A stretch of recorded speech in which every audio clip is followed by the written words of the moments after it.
Dr. Simone Burel, and she's the founder of the first linguistic consultancy in Germany. Simone, please come to stage.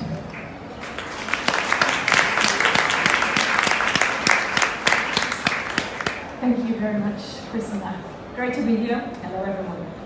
Well, what I know about her is that she basically unleashes potential within organizations by combining her home base, German linguistics, with machine learning. That's a very new approach, so this is the first, actually that's the first approach in Germany. It is, yes. Pretty cool. Also, she's a mentor, an advisor, and a lecturer in several universities, so you can interact with her in many different ways. And she's a member of the Economic Council. We are going to change our communication because we're using more digital ways of communication. How do we have to change our language to work successful in the future, like as well in remote teams and everything like this? Okay, so it's pretty loud in here. I mean, can you hear me? Okay, that's great. So our language in the future in digital sources is going to change in two ways. It's going to become more oral and more feminine. More oral because we are talking orally now, and this how we are talking is different from our written language. Now, written language is much more formal, but this oral communication style, also using that emoticons, being laughing to each other, being open to each other. This style is going more and more into written language. So this language is changing in that way. The sentences get shorter. We go into much direct contact to each other. And the second one, femininity. Language is getting more feminine. So there's pretty good research that shows that female persons tend to communicate in another style. They are sometimes more emotional, they are more empathetic, and they use more questions. And this style is being used when people Google, for example. They're asking Google questions. Hey, where is my car? They don't just type in car location. So that's the two important factors that will shape our communication in the next weeks. Is there anything we can learn as a person to be more effective within our communication in the digital environment? It is always good, looking at your language, because language says a lot about what we are thinking. So I tell everyone in our workshops that you should just use your mobile phone and see what you're talking the whole day, and then analyze what you are talking the whole day. And then you see who you are. Sorry? And you see who you are.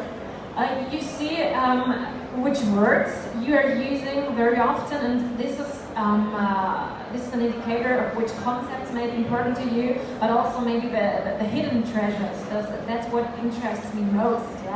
There are little words such as how I say to a person that I'm not feeling good at the moment, I'm feeling unsure. There are adverbs and other verb types, and they are showing what a person really wants.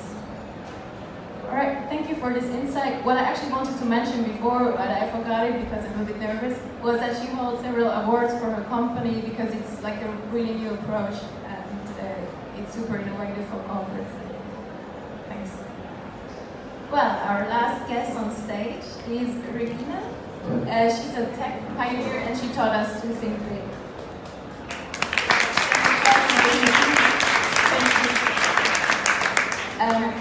Hello everyone, nice to see you.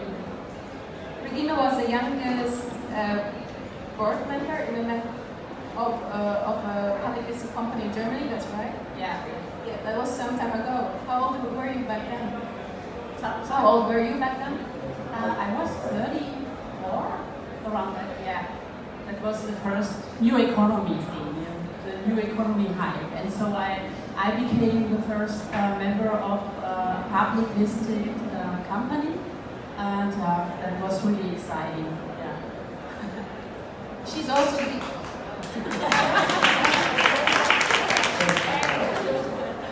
she's also an expert in digital innovation, disruptive business models, digital transformation, and change management. So you can basically call her for anything you need. And with this knowledge, she founded her company in 2010. It's called Seed Labs. And basically, you can talk about later what you're actually doing there. You also work as a business angel, a strategic advisor, and as an advisor of the IOTA board. Yes, IOTA Foundation. Yeah, IOTA Foundation. So you all women in really nice positions. All of you are pioneers, always striving for something new. When you look around you, do you think men and women adapt differently to change?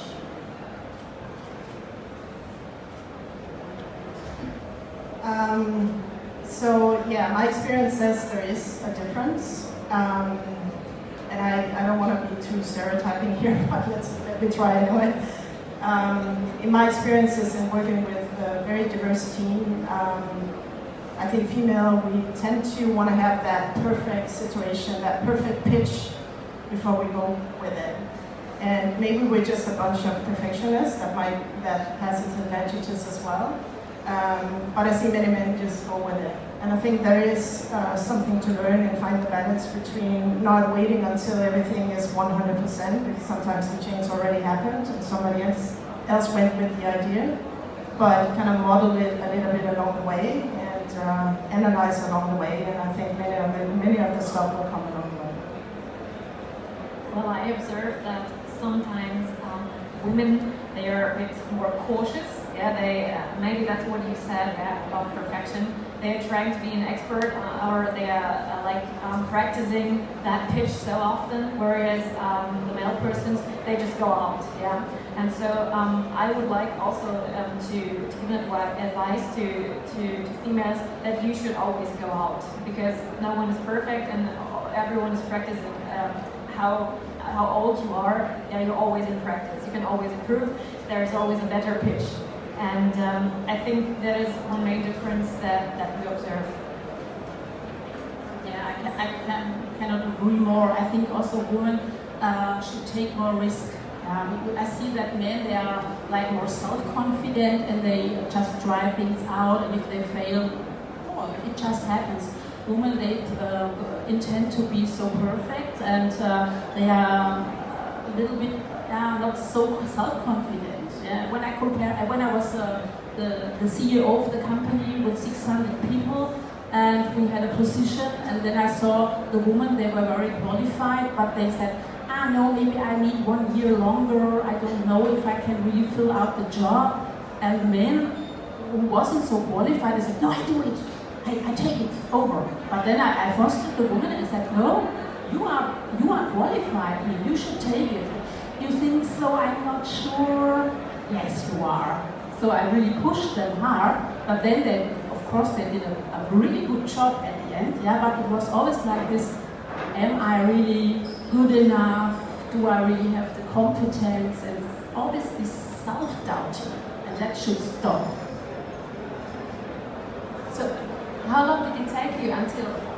If I feel your position, it must be very hard if there is like if there are two persons and the one you're asking, do you want to do this job, is like, yeah, I'm gonna do, and the other one is like so full of self-concerns. How long did it take you to realize and pull the woman up? I don't know, in sense what? So like in sense of, did you have to like learn it or to? Yeah, for me it was like because I'm also a woman, you know. I know the feeling. And so I helped them to overcome this feeling to be not good enough. Because I had the pressure always in my job to do new things which I couldn't do before, I didn't learn. Because when I started my career in the 90s and we specialized in digitization, there was nothing on the market. I couldn't learn it. I had to learn it by myself. And so I got more self-confident in this, because I always had to take the risk to try things out. And I couldn't go to the university and study digitization, that was not there at that time. So I got the self-confidence, and so I could give it just to other women, which were younger. And so we had always 50% women also in leading positions. It's also negotiations where you see it, yeah, or like in promotions. Women, they do not ask for that. They always wait until someone comes and asks them or offers them higher salary. But it's really about going out and asking for yourself about this, and not like waiting. Hey, do you think you could have a higher salary? No one's like coming for that. Or do you want to have that job? So you should go out and tell, yeah, I want to have that, I have that. I feel ready, even if you don't feel like ready, because yeah, really, you will fit in if you are an adult. I might add. So I think many of our corporates company have a responsibility to find a balance between not only making sure that the female workforce, even in tech, gets more opportunities, and it's also about bias, job descriptions and stuff, but it's also about educating our male workforce in how to be mentors, how to take somebody along who might have that imposter syndrome to say, I don't think I'm worth this, or I'm not ready to do this, for somebody to grab the hand and say, listen, I was there as well, and I would do it as a buddy system. I think there are many of our companies who's trying out different models, which is working very well, and I think it's really about grabbing these opportunities out in your companies. So now we were more or less talking about what women should do more, but is there a trait or a skill women actually have that could be beneficial in the future that is like changing?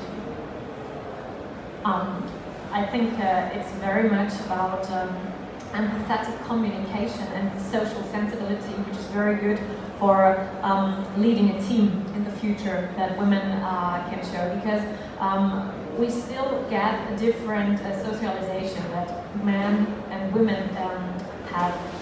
I mean, you see it in the kindergarten. Yeah, there are women are playing with dolls, and the men, the boys, they are playing with cars.